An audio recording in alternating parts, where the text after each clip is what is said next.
अस्सलामुअलैकुम, आप हैं रसाई न्यूज के साथ और मैं हूं हिना राजपूत। सबसे पहले नजर डालते हैं अब तक की हेडलाइंस पर।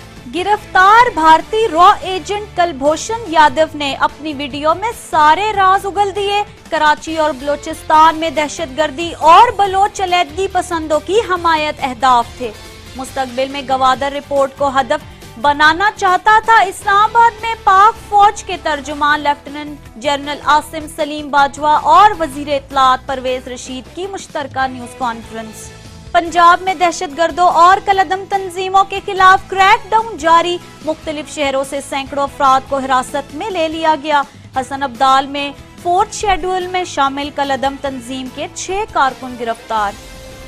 सानिया गुलशन इकबाल पार का एक और जख्मी दम तोड़ गया। मुख्तलिफ अस्पतालों में 156 जख्मी ताहाल जेर इलाज। 10 की हालत बदस्तूर तशवीशनाक। 3 जाँ बहक अफराद की शिनाख्त न हो सकी। हुकूमत का इस्लामाबाद के डी चौक में मौजूद मुजाहिरीन को हटाने के लिए ऑपरेशन का फैसला। रेड जोन के अतराफ पुलिस की भारी नफरी तैनात, सिक्योरिटी हाई अलर्ट। जुड़वा शहरों में मोबाइल फोन और मेट्रो बस सर्विस तीसरे रोज भी मुअत्तल रही। पाकिस्तान की 5 रुकनी मुश्तरका तहकीकाती टीम ने पठानकोट एयरबेस का दौरा मुकम्मल कर लिया। खसूसी दरवाजे से तहकीकाती टीम को एयरबेस के अंदर ले जाया गया। टीम को पठानकोट एयरबेस पर महदूद रसाई दी गई।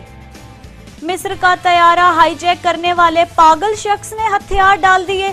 सिक्योरिटी इदारों ने हाईजैकर को गिरफ्तार कर लिया। लेजेंड अदाकारा बाबरा शरीफ ने पाकिस्तानी फिल्म में काम करने का 1 करोड़ मुआवजा मांग लिया और कौमी टीम के हेड कोच वकार यूनुस ने टीम की नाकस कारकर्दगी पर कौम से हाथ जोड़कर माफी मांग ली। कहते हैं कोई चीज छुपाने का वक्त खत्म हो गया, अब चीजें सामने आनी चाहिए। बेशक सबको उड़ा दें, लेकिन सिस्टम को दुरुस्त करना ही जरूरी है। खबरों की तफसील मुलाहिजा कीजिए इस छोटे से ब्रेक के बाद।